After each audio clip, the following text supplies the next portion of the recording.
वर होगा। यही प्रतिज्ञा थी जनक जी महाराज की। बड़े बड़े राजा महाराजा सब पहुंचे धनुष को उठाने के लिए। कैसे धनुष को उठाने के लिए पहुंचे? मैं अभी जा रहा हूं और धनुष को उठा करके आकाश में उछाल दूंगा। गए, धनुष तिल मात्र भी नहीं हिला। दूसरा राजा, मैं बहुत शक्तिशाली हूं, एक हाथ से धनुष को उठा दूंगा। ये धनुष क्या, 2-4 धनुष एक साथ में रखी हो तो उठा दूंगा। गया, धनुष को पूरी शक्ति के साथ उठाया, उठा ही नहीं, तिल मात्र भी नहीं हिला। तिल समझते हैं ना, तिल काला काला होता है। हाँ, तीसी बोलो, तिल बोलो, क्या कहते हैं आप लोग जानो। काला काला होता है, कुछ कुछ सफेद सफेद का भी, छोटा छोटा दाना तिल। वही तिली का तेल हम आप चढ़ाते ना वासुदेव महाराज को, वही तिल। तिल के समान भी धनुष हिला नहीं अपने स्थान से। जितना बड़ा तिल होता है ना, उतना भी शिव जी का धनुष हिला नहीं। फिर तीसरे राजा गए, या मान करके क्या, अरे एक हाथ से नहीं उठ रहा है तो ये सब राजा दोनों हाथों को लगाना चाहिए। कोई बात नहीं, मैं जा रहा हूं, दोनों हाथों से उठाऊंगा। गए, दोनों हाथों से उठाने का पूर्ण प्रयास किया, धनुष फिर भी नहीं उठा। और जब एक एक राजा से नहीं उठा, तब 10-10 राजा एक साथ उठाने को गए। चलो एक से नहीं बनता है तो 10 मिलकर उठाते हैं। हाँ, उठेगा क्यों नहीं? 10 से भी नहीं उठा, और जब 10 राजा से नहीं उठा तो 10,000 राजा एक साथ धनुष को उठाए। कितने राजा? 10,000 राजा एक साथ पूरी शक्ति लगाए धनुष पर। मानस में लिखा गया है, और यह परम सत्य कि 10,000 राजा मिलकर के उठाए धनुष को। भूप सहस्त्र 10 एक ही 12, 10 सहस्त्र अर्थात 10,000 एक साथ धनुष को उठाए। धनुष उठा नहीं। क्यों नहीं उठा? क्योंकि डगई न शंभु सरासन कैसे, कामी बचन सती मनु जैसे। डगई का अर्थ होता है हिलना। डगई ई न, डगई न, हिलना नहीं, हिला नहीं। डगई का अर्थ है हिलना। हिला भी नहीं अपने स्थान से, धनुष नहीं हिलता है अपने स्थान से। क्यों नहीं हिलता है? सरासन कैसे, क्योंकि यह शिव जी का धनुष है, भला कैसे हिल सकता है? क्योंकि उठाने वाले कौन हैं? कामी वचन सती मनु जैसे। कोई कामी है, कोई लोभी है, कोई अहंकारी है, कोई दुराचारी है, तो भोलेनाथ का धनुष भला कैसे उठ सकता है मैया? अभिमानी है कि मैं जा रहा हूं ना, अभी उठा के फेंक देता हूं आकाश में। इसीलिए जो अपनी शक्ति को लगा करके उठाने के प्रयास में गए, उनसे धनुष नहीं उठा। पर यही अगर बाबा भोलेनाथ का ध्यान करके, या अपने ठाकुर जी का, अपने भगवान का ध्यान करके अगर राजा महाराजा धनुष को उठाने को जाते, तो शायद संभव था कि धनुष उठ जाता। धनुष इतना भारी नहीं था कि वो उठ नहीं पा रहा था। लेकिन उठाने वाला कौन? लोभी है, कामी है, दुराचारी है, अहंकारी है। तो इन सब से धर्म का काम होने वाला नहीं होता है। धनुष यज्ञ है शिव जी का। तो सही समय को जाना विश्वामित्र जी ने, और क्या जाना कि हे राम, अब उठो, अब तुम्हारी बारी है, क्योंकि अब यही सही समय है। और सही समय पर यदि काम न किया गया तो बाद में क्या होता है? जीवन में पछताना पड़ता है। सही समय पर यदि सही काम नहीं करोगे तो जीवन में बाद में पछताना पड़ता है, क्योंकि जो समय हमारे जीवन का निकल जाता है ना, वो वापस लौट करके आने वाला। हे राम उठो और विद्या महाराज जी के संताप को दूर करो। विश्वामित्र जी ने सही समय को जाना। कहते राम उठो, और शिव जी के धनुष को उठाओ, और उठा करके क्या करना? केवल उठाना ही नहीं, तोड़ देना है। किसने कहा था ये? विश्वामित्र जी ने, गुरु जी ने कहा। क्या? उठहु राम भंजहु भव चापा। मीट हूं तात जनक परिताप। हे राम उठो, और उठना और शिव जी के धनुष को उठाना, और उठाने के बाद में क्या करना, तोड़ देना। अब उठाने से बात नहीं बनेगी, तोड़ देना है।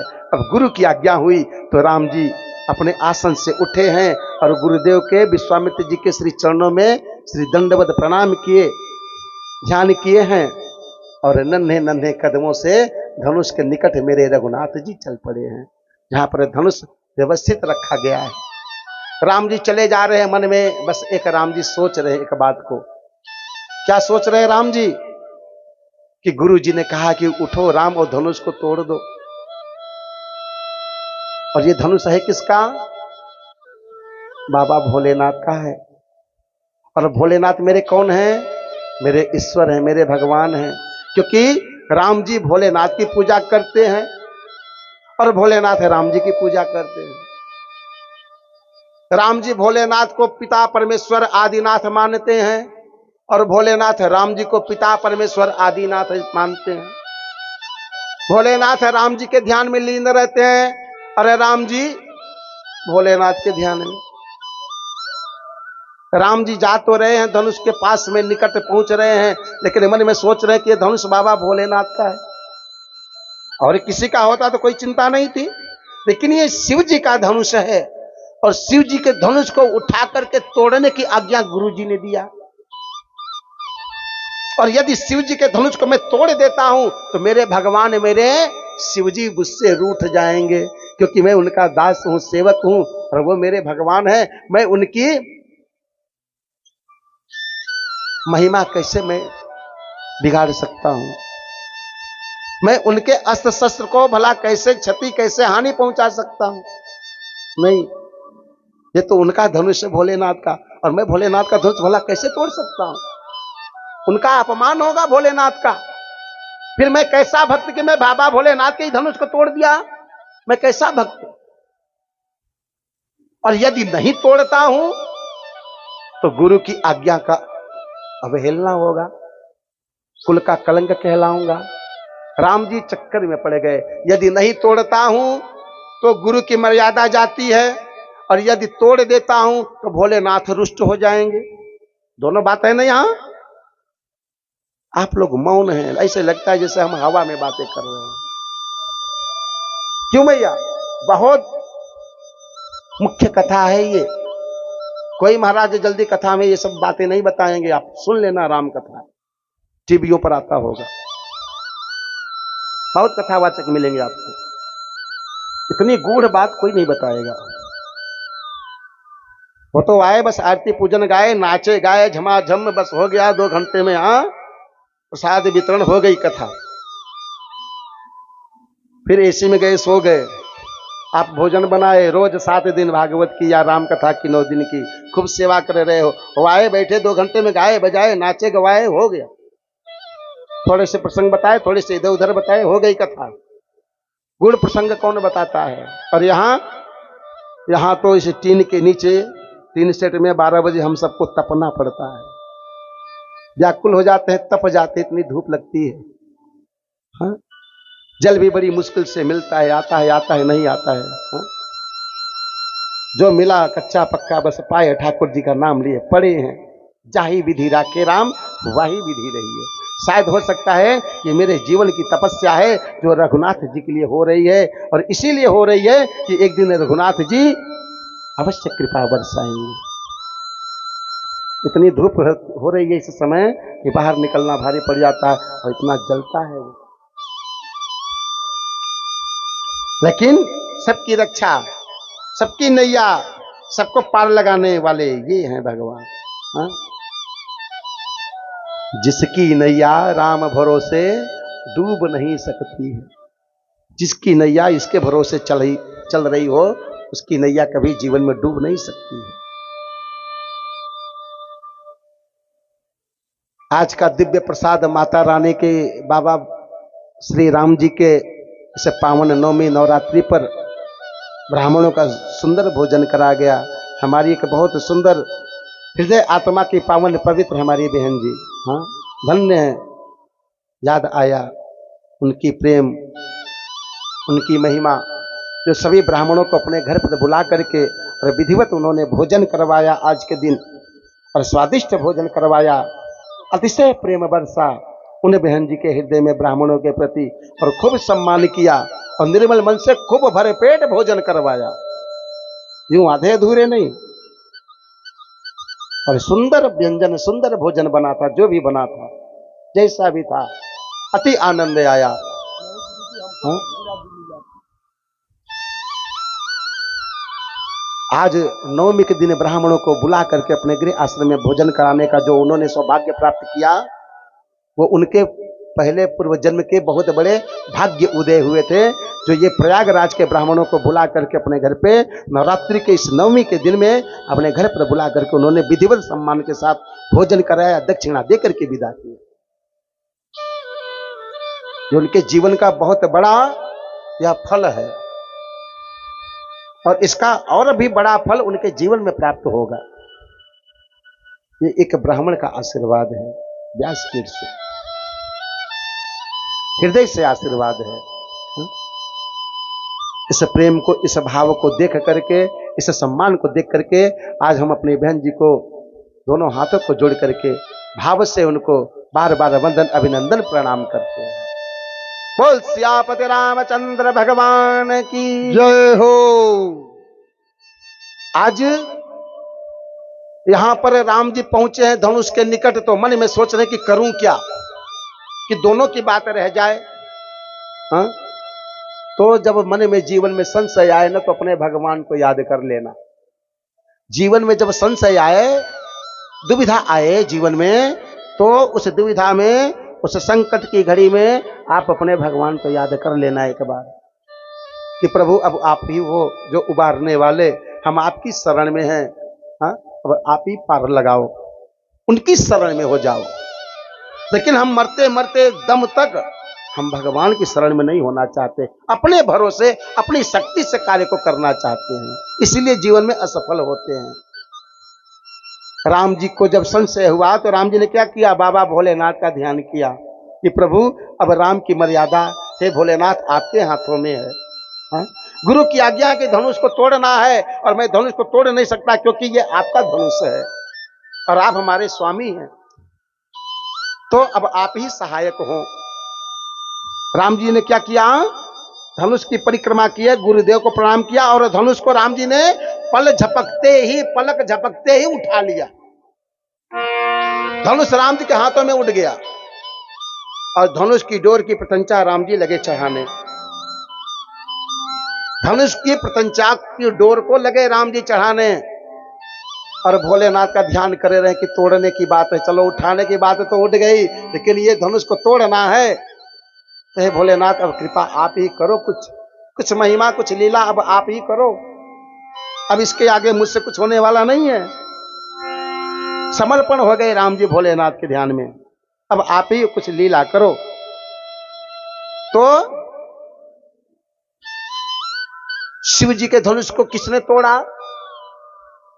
बोलो भैया, किसने तोड़ा? किसने तोड़ा भैया? शिव जी के धनुष को किसने तोड़ा? राम जी ने तोड़ा। कितने मानते हैं राम जी ने तोड़ा? हाथ उठाएं।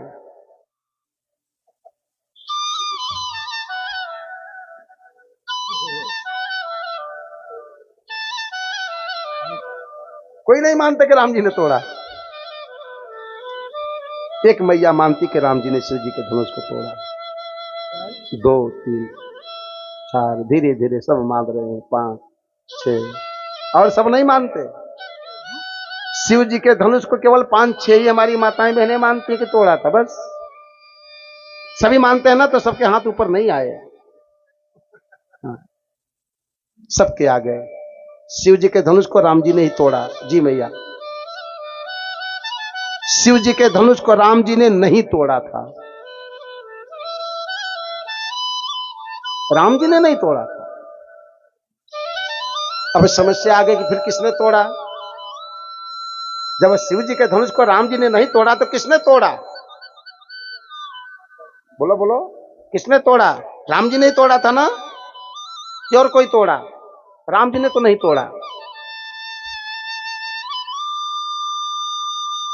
फिर किसने तोड़ा? क्या पता पंडित जी, आप कैसी बातें कर रहे हो? अरे शिव जी के धनुष को तो राम जी ने तोड़ा है, तो सभी जानते हैं। लेकिन इस शास्त्र यहां पर कहता है कि शिव जी के धनुष को राम जी ने नहीं तोड़ा था। अब आई बात कि किसने तोड़ा? तोड़ा तो तोड़ा किसने? आप बोल दो ना कि पंडित जी कोई भी तोड़ा हो, मेरा क्या है, हा? आप ही बता दो। मैंने तो नहीं तोड़ा, बस जो भी तोड़ा होगा तोड़ा होगा। कौन तोड़ा आप ही बता दो। क्यों? सही है ना? शिव जी के धनुष को राम जी ने नहीं तोड़ा, फिर किसने तोड़ा? मानस में लिखा गया है कि राम चाहि शंकर धनु तोड़ा। राम जी चाहते थे कि हे बाबा, अब आगे की मर्यादा का पालन आप करो, क्योंकि ये राम आपके धनुष को नहीं तोड़ सकता, और ये राम की लाज अब आपके हाथों में है। राम चाहे, राम जी चाहते थे कि शिव जी के हाथों से धनुष टूटे। राम जी ने केवल ध्यान किया शिव जी का, और राम चाहे, राम जी चाहते थे, इतने में धनुष टूट गया अपने आप। तो किसकी कृपा से टूटा? शिव जी की कृपा से। अर्थात ये सिद्ध होता कि शिव जी ने स्वयं धनुष को तोड़ा था। राम जी ने तो केवल धनुष को उठाया, डोर को चढ़ाए। यूं राम जी धनुष को नहीं तोड़े, ऐसे करके नहीं तोड़े, वो तो डोर को चढ़ा रहे थे कि धनुष टूट गया। डोर को चढ़ा रहे थे कि धनुष टूट गया। इसीलिए लक्ष्मण जी भगवान परशुराम जी से कहते हैं कि आप इतने क्रोध अवस्था में आए हो, आप जानते हो कि मेरा भैया निर्दोष है। मेरा भैया राम तो केवल धनुष को उठाया और धनुष की डोर को केवल चढ़ाए, इतने में धनुष अपने आप टूट गया। छुआ था टूटी रघुपति ही न दोषु। मेरे रघुनाथ जी धनुष को केवल छुए, स्पर्श किए, धनुष अपने आप टूट गया। ये मैं प्रमाण हूं, मैं देखा था कि छूते ही धनुष टूट गया।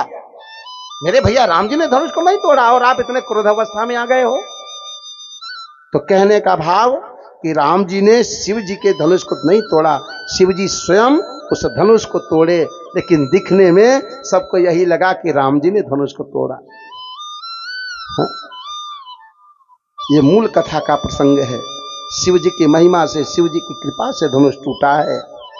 राम चाहि शंकर धनु तोड़ा। राम जी चाहते थे कि यह धनुष मेरे हाथों से न टूटे, और बाबा अब आप ही कृपा बरसाओ। स्वयं भोलेनाथ जी की कृपा बरसी और धनुष अपने आप टूटा है। अब बस जैसे ही धनुष टूटा, सखियों समेत जानकी जी वरमाला लेकर के आती हैं। कैसे आती हैं? कि तोड़ा राम धनुष शंकर का, सीता ले चलिए जयमाल। तोड़ा राम धनुष शंकर का, सीता ले चलिए जयमाल। तोड़ा राम धनुष शंकर का, सीता ले चलिए जयमाल। तोड़ा राम धनुष शंकर का, सीता ले चलिए जयमाल। सीता ले चलिए जयमाल। सीता ले चलिए जयमाल। सीता ले चलिए जयमाल। सीता ले चलिए जयमाल। तोड़ा राम धनुष शंकर का, सीता ले चलिए जय